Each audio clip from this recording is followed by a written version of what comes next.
네. 가쿠토님 CPI 7.7 나왔네요. 그래서 지금 분위기가 뜨겁습니다. 원래 예상이 8.0이었죠. CPU 점유율이 또 높다고 나오네. 어쨌든 언제 방송 끊길지 모르지만 오늘 방송을 시작하도록 하겠습니다. 오늘따라 이렇게 왜 어둡지? 이상하게? 잠깐만요. 이렇게 어둡지?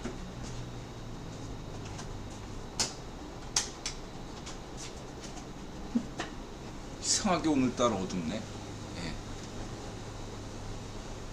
자, 방송 시작하도록 하겠습니다. 655회 억설타임즈쇼 2022년 11월 10일 이놀리 마자세론과 미 중간선거 암호화폐 이태원 CFR RFA 아침한개 추부길 국토전략 조재길 중경투 김단태 성렬형 학생의 소리 젊은 시각 배승희 히처리즘 지식보관소 이런 제목입니다. CFR 죄송합니다. 잠시만요.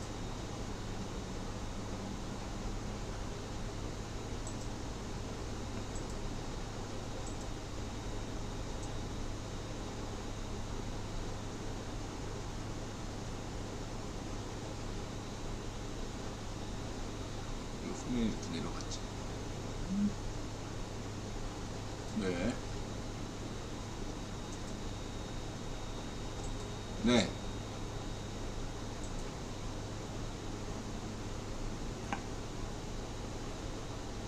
네, 이번 주 목요일, 위에 있죠? 잠시만요. 이번 따로 이상하네.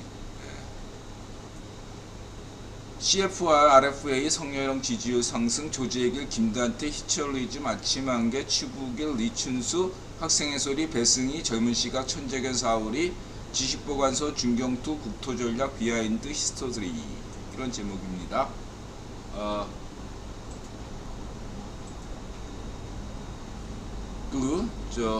인드라가 평상시 쉰다고 했는데 저도 잘 못 믿겠어요. 오늘 진짜 쉬려고 그랬었는데 하다 보니까 뉴스 분량이 넘치고 긴박한 뉴스들이 계속 나와서 방송을 했습니다. 하게 됐습니다. 네. 게다가 인드라가 11월 11일이 일요일인 줄 알았어요. 여태까지 방금 전까지 그랬더니 하다 보니까 내일이 11월 11일이네 이렇게 됐네요. 네. 그래서 방송하게 됐습니다.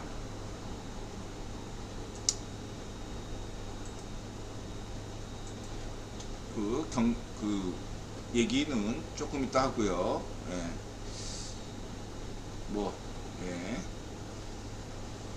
요건 넘어가고 이널리 방송 시청자 모임 고맙습니다. 댓글 고맙습니다.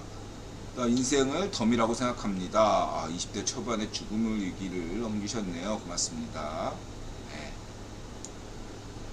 자, 그 다음에 이제 자유아시아 방송 기억의 지속 지향의 뿌리 한국전쟁 김성태 국포로 전쟁 난 지 닷새 만에 포로가 돼서 정말 고초를 겪었죠.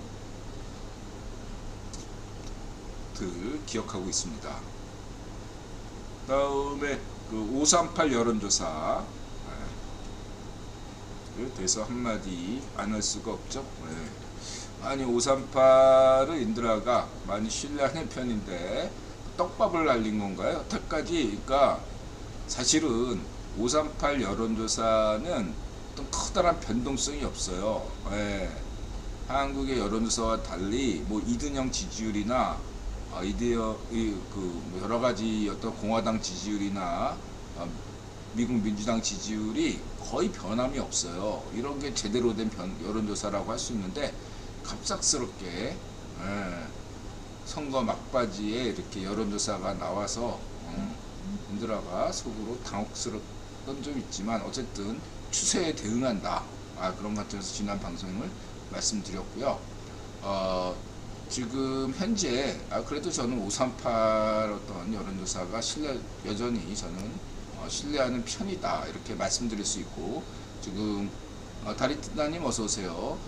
미국 중간선거 결과가 초반에 레드 웨이브에서 공화당 압승으로 전망됐었는데 현재는 팽팽하다. 물론 하원은 공화당이 가져가는 것은 거의 확정이라고 보면 되는데, 문제는 그 하원 의석을 많이 가져가느냐 적게 가져가느냐 이런 것들이 있었고, 더 중요한 것은 상원과 하원을 모두 가져가느냐 이 여부가 있거든요. 그랬을 때 저는 제 기준, 인드라 기준은 이래요. 그러니까 예를 들어서 석패의 기준은 뭐냐면, 상원은 민주당이 가져가고 하원은 공화당이 가져가는 정도에서 만약에 끝난다면 그것은 석패고 이든영이 선방했다, 이렇게 평가가 내릴 수 있고, 만일에 지금 이제 팽팽하잖아요, 상원이. 만약 상원이 공화당으로 가져간다면 어떤 한 석이라도 더 많이 다수당이 된다면 공화당이, 그것은 그 숫자 차이가 아무리 좁아도 그것은 석패라고만 볼 수는 없다. 참패도 아니지만 석패라고도 볼 수는 없는 묘한 지점이다, 이렇게 말씀드릴 수 있겠습니다. 하랑님 어서 오세요. 그래서 지난 방송에서 죄송합니다. 그 미국 중간선거 압승과 완패와 석패의 차이 세 가지를 말씀드렸죠. 그 기준으로 다시 석패에 대해서 그 미묘한 차이까지도 포함해서 한 석이라도 공화당이 더 가져가는 것까지도 석패라고만 할 수 없지만 또 애매한 지점이 있다고 할 수 있겠는데, 어쨌든 그것까지도 포함해서 그냥 석패라고 한다면, 석패와 완패의 차이를 지난 방송의 세 가지, 1타3피 세 가지 관점으로 다시 말씀드리면, 석패였을 경우, 지난번에 완패를 설명드렸죠. 석패였을 경우에는 첫 번째, 미국 하원은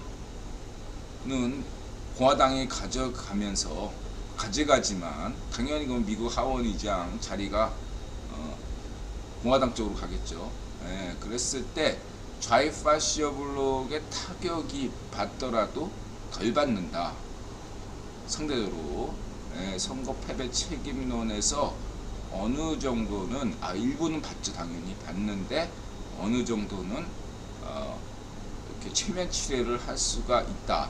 대신에 바로 그러한 점 때문에 그러한 어떤 공화당이 이렇게 호조권 속에서 석패를 했다는 것은 공화당이 성공했다고 볼 수는 없단 말이에요. 그랬을 때 책임론이 부상할 수 있다, 공화당에서. 그랬을 때 이 공화당이 현재 지금 트럼프가 지지하는 후보는 고전하고 트럼프에 반대했던 후보들이 이렇게 좋은 성적을 거둔다면 이런 면들이 우익파시오 블록, 공화당의 우익파시오 블록에 대한 책임론이 될 것이다. 완승이면은 그냥 미국 민주당 좌익파시오 블록이 책임을 다 진다면, 만약에 이 석패라고 한다면 좌우익 파시오 블록을 골고루 책임론이 전가될 수 있다, 이렇게 첫 번째 말씀드릴 수 있고요. 두 번째, 그 레드 웨이브 때문에 그 경제적인 면에서 뭔가 이렇게 기존에 있었던 그 연준의 어떠한 금리 인상이나 여러 가지 어떤 것들에 제동이 걸리지 않겠는가 라는 점이 있었잖아요. 그랬을 때 완승인 경우에는 그냥 산타밸리까지 쭉 간다, 뭐 이런 의견들이 있는데 저는 그렇게까지는 안 봤어요. 그러나 이제 만약에 석패라면은 어떤 식으로 양상이 전개되냐면은 어쨌든 11월 달은 잠시 쉬어가는 걸로 저는 봤습니다. 예. 근데 이제 그 CPI가 예상보다 낮게 나오고 오는 바람에 요것이 묘하게 돼서 알 수 없게 됐어요. 지금 현재 금리 인하는 전 이제 요거까지만 얘기하면 저는 올해 안에 금리 인상 다들 예상하듯이 하고 내년부터 금리 인하 될 거다라는 생각을 한 번도 한 적이 없습니다. 2024년에 계속 줄기차게 금리 인하는 2024년에부터 된다. 양적 완화도 2024년부터 갔어야 되고 내년에는 그냥 금리 동결 정도, 겨울에 한번 오르는 정도로 그치는 것이 일반적으로 봐야 된다. 문제는 이제 심리죠. 심리이기 때문에 석패를 하게 되면은 그동안 이등영 정부에서 취했던 여러 가지 것들에 대해서 약간의 국내적 정책에서는 불가피하게 제동이 걸릴 수밖에 없다. 그것은 뭐랄까 시장에 뭔가 호재를 던져준다 이거죠. 심리적으로 뚜렷하게 이등영이 뭐 어떤 정책을 변화시키지 않더라도 시장은 이것을 그 어떤 호재로 받아들일 수밖에 없다. 이렇게 말씀드릴 수 있겠고요. 세 번째로는 이것이 어떻게 되냐, 그 공화당에서 압승을 하게 되면은 공화당 후보의 난리, 누가 나와도 좋다 이렇게 되면서 공화당 후보 간의 분열 양상이 극심화된다 이렇게 얘기했었지 않습니까? 근데 이렇게 석패를 하게 되면 책임론이 부각되면서 어떻게 되냐면 트럼프가 나오기가 힘들다, 재선으로 나오기가, 다시 재후보로 나오기가 힘들다 이렇게 볼 수밖에 없고요. 이렇게 되면은 여전히 완패하든 석패하든 이등영이 재선을 좀 달리 생각해야 된다. 이렇게 후보로 나오지 않는 것이 좋다는 거죠. 왜냐하면 트럼프가 차기 대선 후보로 나오면 이등영이 나가죠. 왜냐하면은 무조건 된다고, 대통령 된다고 생각하니까. 근데 트럼프가 나오지 않고 트럼프보다 경쟁력이 강력한 공화당 후보가 나온다면 이등영이 안타깝지만 건강상의 이유로 이렇게 하시는 것이 좋겠다라고 이렇게 세 가지로 말씀드릴 수 있겠습니다. 음식 좀 합니다. 손님 없어요. 자, 천신우님 어서오세요. 자, 그렇게 말씀드리고, 그래서 한마디로 정리하면은 CFR에서 잘 정리했죠. 그래서 CFR 홈페이지 메인에 올라온 최상단에 올라온 메인 뉴스를 인들아가 소개한 바 있습니다. 거기서도 그렇게 얘기하는 거죠. 이 중간 선거로 인해서 대외 정책에서 변화되는 일은 총론에서는 그다지 없어요. 근데 이제 지난번에 이런 얘기했죠. 하이 리스크 하이 리턴이다. 만약에 공화당 압승 뭐 이런 식으로 났으면은 제 생각에 이등영이, 국회의원과 이등영이 북한 정권이든 뭐 이란 정권이든 하나 전복시킨다. 그래야지 국면 전환이 되거든요. 하이 리스크 하이 리턴. 그 정도로 공화당이 압승하면 어디든 하나 손봐주는. 그래가지고 그때 오바마가 빛나den 하나 작사를 했잖아요. 그런 식으로 작사를 할 텐데 그게 하이 리스크 하이 리턴. 지난번에 얘기했던 거. 만약에 석패라면은 그렇게 정권 교체를 할 만한 굳이 위험 요인이 안 되기 때문에 그렇게 해주진 않는다. 그렇다고 해서 반대로 어떤 정책이 변화되냐? 안 변해요. 총론은 이미 됐고, 공화당이 3분의 2석이 상원의원의 3분의 2석을 차지한 것도 아니기 때문에 이든영이 거부권 행사한다고 해서 거기에 딴지를 걸 수가 없다. 결론적으로 얘기해서 석패가 그리고 CFR에서는 그렇게 얘기하는데 설사 완승이 돼도 공화당의 완승이 될지라도 정책 변화가 없다 이렇게 얘기해요. 트럼프 때가 좀 이상한 거지. 전통적으로 미국 공화당과 미국 민주당 양당은 대외 정책에 대해서는 거의 일치된 견해를 보고 세밀한 세론에서 약간의 이견이 있었지 트럼프 같은 별종은 아니었다 얘기예요. 그래서 설사 공화당이 완승으로 끝났을지라도 3분의 2석 그러니까 아주 극단적으로 얘기해서 그럴 리는 0.0001% 되지만 공화당이 상원을 다 장악하더라도 저는 그렇게 걱정하지 않아요. 왜냐하면 미국은 권력 분산이 굉장히 잘 된 국가예요. 정치 하나로 뭐 어떻게 미국이 움직이는 사회도 아니고 경제로 뭐 이렇게 다 이렇게 되는 게 아니라 전반적으로 시민사회에 경제, 정치 뭐 이런 것들이 굉장히 권력이 분산이 잘 돼 있는 편이기 때문에 저는 미국 그런 거는 걱정하지 않습니다. 과거에 무슨 레이건 대통령이 뭐 압승을 거둘 때도나 뭐 닉슨이 압승을 거둘 때 뭐 이런 때도 큰 변화는 없었다. 이런 점을 늘 강조드리고 싶고 무엇보다도 CFR이 건재하고 대록주 황제가 건재하기 때문에 큰 걱정하실 필요 없다. 그래서 이번에 어떠한 미국 중간선거는 석패는 안정적인 면에서 원래 인들은 석패를 원했잖아요. 그래서 석패가 훨씬 더 하이리스크 하이리턴 굉장히 모험적이지는 않지만 오히려 인드라로서는 다행스럽다고 여기면서 김정은 반쪽정은도 환영할 만한 일이다. 왜냐하면 12월 달에 착살나는 그런 시나리오 확률이 상당히 낮아졌다. 저는 그렇게 보고 있습니다. 만약에 공화당 압승으로 끝났다면 반쪽정은 목숨이 위태로웠다 이렇게 저는 말할 수 있어요. 확률이 굉장히 높아진다 이렇게 말씀드리고요.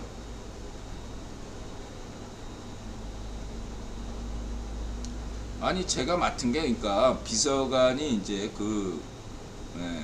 앞에 공식적인 직함은 노동 담당 이런 공식적인 그냥 비서관이에요. 저는 5급 비서관. 5급 비서관. 근데 이제 방영석 의원이 담당했던 게 노동 의회 분과에서 노동하고 환경이었어요. 노동 환경 거기서 일했기 때문에 저는 이제 5급 노동 담당 비서관 그리고 이제 환경 담당 비서관 그 친구는 6급 저는 5급 그 친구는 6급 이렇게 된 거죠. 이렇게 하고 넘어가고요. 따로 직책은 없어요.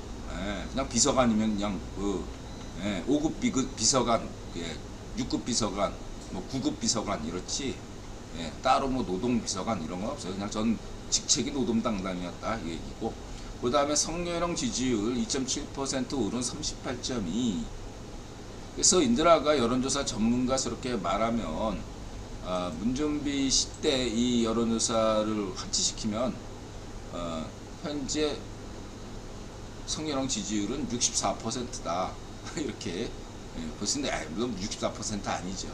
문전비 때 그럼 지지율이 막 60% 넘고 70% 넘고 그리고 역대 대통령도 좀 권력 초기에 그렇게 높았던 거는 어떻게 환산하는 거냐면 이게 절대 지지율이거든요. 절대 지지율. 절대 지지율이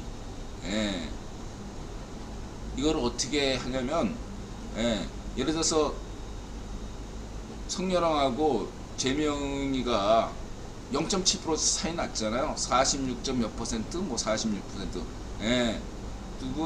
성렬형이 46%가 받았는데 그거를 투표율이 아마 75%인가 아마 그랬잖아요. 75%인가 뭐 그랬는데 그럼 나머지 25%는 투표를 안 했다는 얘기예요. 그러니까 75% 중에 46%를 받았다는 거예요. 그래서 대략 하면 40% 어떻게 되나? 얘 3분의 4니까 어떻게 되나? 네, 가만있어 봐. 네. 뭐 하여튼 그 정도 나와요. 네.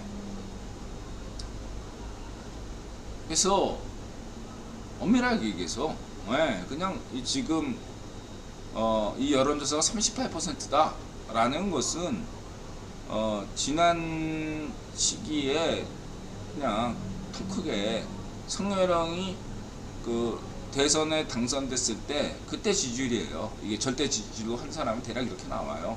38에서 40 사이. 예. 근데 이게 문전비식 여론조사는 뭐냐면 여기다가 투표 안 한 사람들 25%를 그냥 플러스 시킨 거예요. 말하자면 편법으로 표본 추출, 가중치 적용, 뭐 이런 것들, 그리고 뭐 문항을 야리꾸리하게 만들어서, 그렇게 해서, 그래서 문전비식으로 지금 여론조사 한 사람은요, 성렬형 지지율이 지금 64%예요. 그렇게 보시면 되고, 무바야님 어서 오세요. 그런 얘기를 들으시고, 그래서 인드라가 강조했지만 성렬형 지지율, 그러니까 대통령 지지율이라는 게요, 어지간해서 변하지 않고 더더군다나 그 정부 초기에는 두고 보자, 지켜보자 이런 여론이 중도층도 많고 그렇기 때문에 한 2년 정도는 변함이 없고요. 그래서 2년 내에 선거를 하잖아요. 그럼 지난번에 지방선거처럼 이렇게 국힘이 이기는 양상이 전개되고, 만약에 뭐 지금 당장 뭐 선거하면은 국힘이 진다 뭐 이렇게 얘기하는 사람들이 있는데 저는 그렇게 생각 안 해. 지금 내일 당장 만약에 총선 치르잖아요. 저는 거의 확신하는데 국힘당이 이깁니다. 이런 얘기하는 사람 없잖아. 국힘당이 이겨요. 내일 당장 총선하면 이 어떤 뉴스와 상관없어. 사람들의 심리라는 것은 복잡 미묘한데 제일 중요한 건 몇 달 전에 성렬형 찍었잖아. 이번에 또 찍어요. 몇 달 전에 재명이가 깜빵 가기 전날까지 재명이 죄가 아무리 드러나도 재명이 찍습니다. 그게 사람 심리예요. 바다사원님 어서오세요. 그렇게 보시면 되고, 근데 이제 2년이 지나면 그게 달라져요. 그래서 중간 선거가 있는 건데 이렇게 보시면 되겠습니다.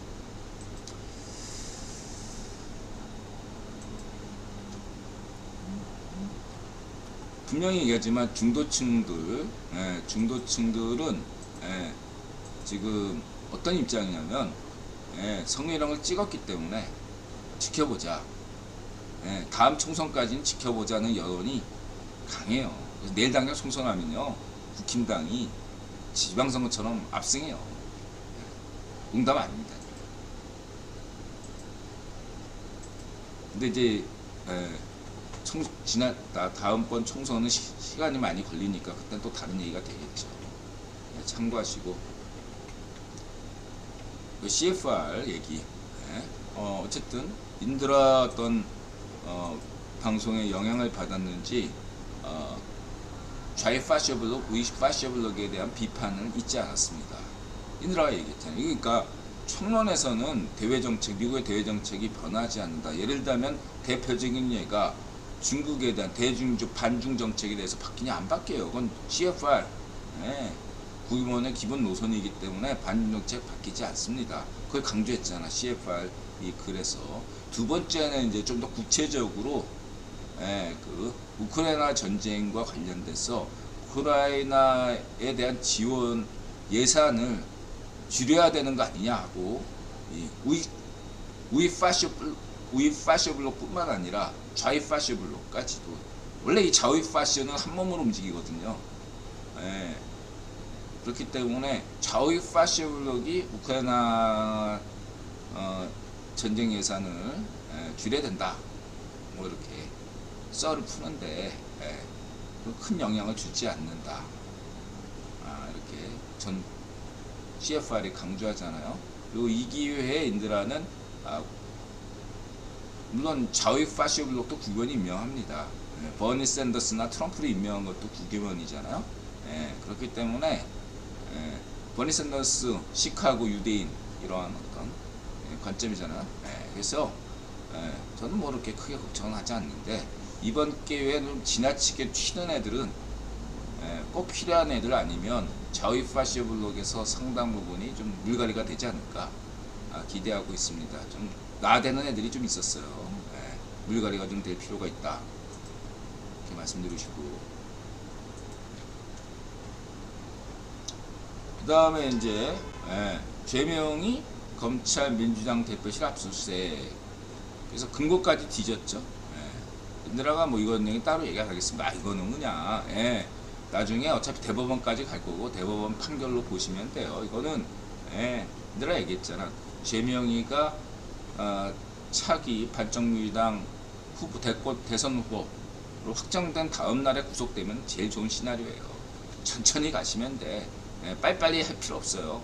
그리고 수사가 정상적으로 진행된다. 뭐 이태원 참사에도 불구하고 정상적으로 진행되고 있다. 이게 중요한 거다. 여러분들. 지금 당혹하고 있죠. 이게 되게 중요해요. 이게 이 죄명이 수사가 올스톱할 줄 알았던 거야. 뭔가 이걸로 한번 크게 한 건 해먹으려고 했던 자유파시들이 지금 급당한 중이다. 죄명이 수사 정상적으로 진행되고 있어요. 딱 그냥 일정대로 쭉 가고 있다. 이렇게 보시면 됩니다.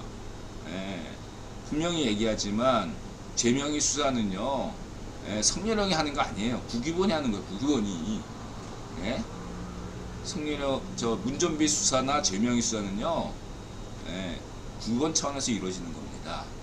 그걸 분명히 아셔야 돼. 뭐 성렬형이 안 하고 싶어서 안 하는 안 하고 성렬이 막 맘대로나 한동훈 법무장관 맘대로 하는 거 아니에요.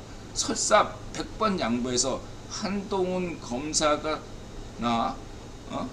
성렬형이 안 하고 싶어도 미션을 받았기 때문에 할 수밖에 없어요, 여러분. 죄명의 수사와 문전비 수사는 이쪽 뭐 이렇게 걔네도 있잖아요. 서해 피살 사건 이런 거 죄명의 수사, 대장동 이런 것들은요 이렇게 여론에서 회자가 됐다면 그리고 미국에서 BOA나 이런 데서 얘기를 외신을 이미 많이 탔기 때문에 이거 이건 그냥 유야무야 끝나는 문제가 아닙니다. 유야무야 절대로 이거 뭐 절대로 표현 쓰면 안 되겠지. 그냥 유야무야로 안 끝난다. 어떤 일이 터져도 그렇게 보시면 되고요. 넘어가겠습니다.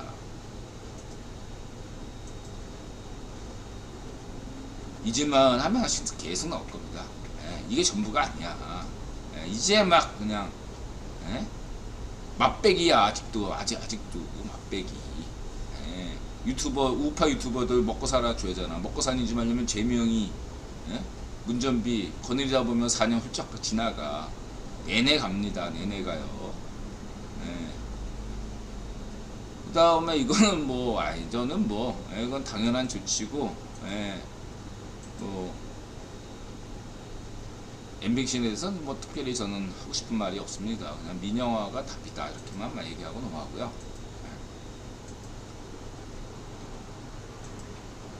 이게 성렬형이 국민 세금이 아깝다고 이런 얘기했어요. 인드라 방송을 시청하셨나? 민영화. 이런 건 민영화가 답이에요. 답이 없어요. MBC는 그렇게 보시면 되고, 이거는 이제 메릴랜드 이 친구에서 사고 현장 연출된 거고 사망자 분식 회계라면 아무리 속아주는 세상에 살고 있다고 해도 좀 그러네요. 그러니까 내 말이 그 말이에요. 지금의 문전비 시절도 아니고. 근데 이제 우리 이렇게 생각하시는 분은 우리 테네님 같은 분 있죠. 저 정도 수준이면 음모론 영역이 아니라 조작이란 게 거의 팩트에 가까운 거 아닌가요? 아닌데요. 그래서 사고 난 지점이 워낙 좁고 환자가 많아 들 것으로 공간 있는 곳과 앰뷸런스 있는 곳으로 싣고 가면서 위중한 사람들은 멈추고 다시 심폐소생하고 그랬다고 하네요. 그래서 경찰 대응에 초점을 두어야 된다. 그래서 음모론에 대해서 인드라가 이태원 음모론에서 자의 파시 음모론에 대해서 잘 대처해야 된다. 이렇게 강조를 드리는 것입니다. 다만 이제 메릴랜드 애가 좀 신박하게 얘기해서 무엇보다 테네님이 많이 추천하셔가지고 제가 이렇게 보고 있는데 이런 것들 나올 때마다 곧바로 관계당국에서 해명을 해줘야지 이런 것이 전파가 안 된다 이렇게 말씀드릴 수 있겠습니다. 지금 핵심은 경찰이에요. 경찰 대응, 용산경찰서장 대응. 그 다음에 상황관리관 둘 다 그 호남 출신의 그 친구들, 경찰 하나회 뭐 이런 뭐 있겠죠. 뭐 있을 거라고 추정은 되죠. 이 기회에 경찰대 개혁, 경찰개 한국에서 가장 부패한 공무원 집단이 경찰이잖아요.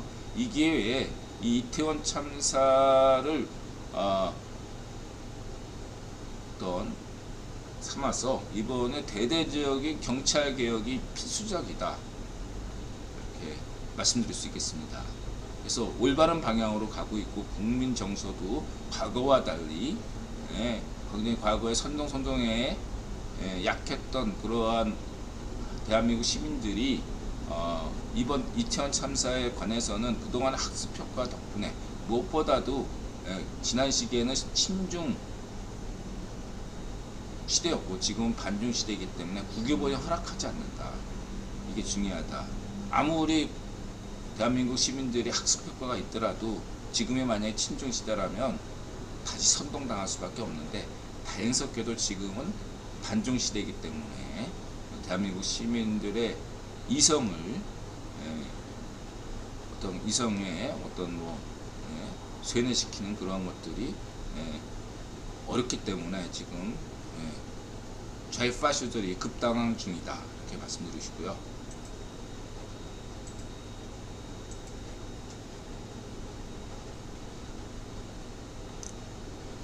그 다음에 김용기소 하나씩 돼가죠. 정진상 적시.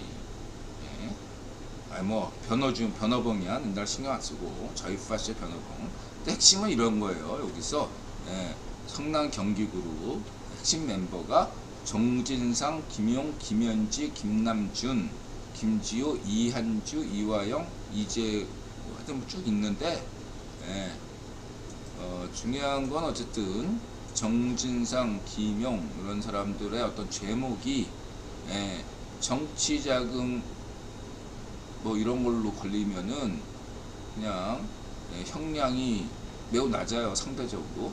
근데 반면에 뇌물죄가 되면은 이거는 그냥 평생 종신으로 감옥살이를 해야 돼요. 뇌물죄 같은 경우는 굉장히 무겁습니다. 지금 뭐 검찰이 기소한 게 뇌물죄인데 이것이 뭐 대법원에 또 가면 어떻게 될지는 지금으로서는 여러 가지로 생각해 볼 게 많죠. 명수사법이기 때문에. 그러나 이 사건도 계속 꾸준하게 시간이 걸리고 시간을 두고 가기 때문에 명수사법부가 개혁된 다음에 경찰 개혁, 사법부 개혁 이런 과정과 같이 간다면은 제 생각에는 죄명의는 유죄가 받을 수밖에 없다, 이렇게만 생각하시고 구체적인 내용들이야 대법원 판결 보시면 되겠습니다. 나중에 나올 그렇게만 보고요. 그 다음에 이제 뭐 무슨 풍산계 관련돼 가지고 문전비가 뭐 이렇게 했다. 그래서 저는 개도 좋아하지만 개보다 더 고양이를 좋아하는 사람으로서 문준비가 반려동물 키우는 사람들 입장에서는 이해할 수가 없다, 그렇게 입장을 말할 수 있고, 그 다음에 이제 무슨 종북파에 가까운 사람들은 문전비에 대해서 실망하겠죠. 아니 수령님이 주신 건데 왜 저거를 의도적으로 그런 걸 노린 것도 있어요. 문전비가 지금 뭐 이쪽 관련으로 대북 관련으로 수사받고 있으니까 수사 직접적으로 받고 있는 건 아니지만 어쨌든 일부러 선긋기를 짓다내는 뭐 잔머리 굴려서 한 것이 있어요. 문전비가 뭐 돈이 아쉽습니까? 제가 해먹은 게 많을 거라고 저는 생각이 드는 앤데 그래서 그렇게 잔머리를 굴린 건데 그게 오히려 국민 정서만 건드렸다. 지금 대한민국은 지금 반려동물 열풍이 불어도 보통이 아닌데 성희롱의 인기 배경 중 하나가 반려동물인데 더군다나 반려동물 저같이 키우는 사람은 진심인지 아닌지 알 수 있거든요. 저거는 반려동물 키우는 사람들 입장에서는 도저히 이해가 안 되는 천재견 사월 이 정도는. 얘는 이 친구 천재견 사월이는 이 친구는 저번에 또 얘기했지만 저 사월이가 예. 저 친구의 장가 못 가게 만드는 장본인이야. 저 사월이하고 데이트하고 있으니 여자가 필요했습니까? 필요가 없지. 독신남이야, 독신남. 우아연이 사람도 그렇지인데 개나 고양이는 선동당하면 안 되겠어요. 그렇습니다. 입양아도 키워보고 안 맞으면 다시 되돌려도 된다고 한 놈이에요? 아, 정말 그랬어요? 문조비가 정말 그랬단 말이야? 역시 반쪽이들은 달라도 뭐가 다르군요. 개보다 고양이를 더 좋아하시는 인드라님, 신께서 항상 좋은 곳으로 채우시길 기도합니다. 네. 그래서 아기 고양이가 이렇게 해롭습니다. 심쿵. 네. 고양이 키우는 사람들의 어떤 기본적인 건 애들이 너무 귀여워서 그런 거지, 뭐 귀여워서.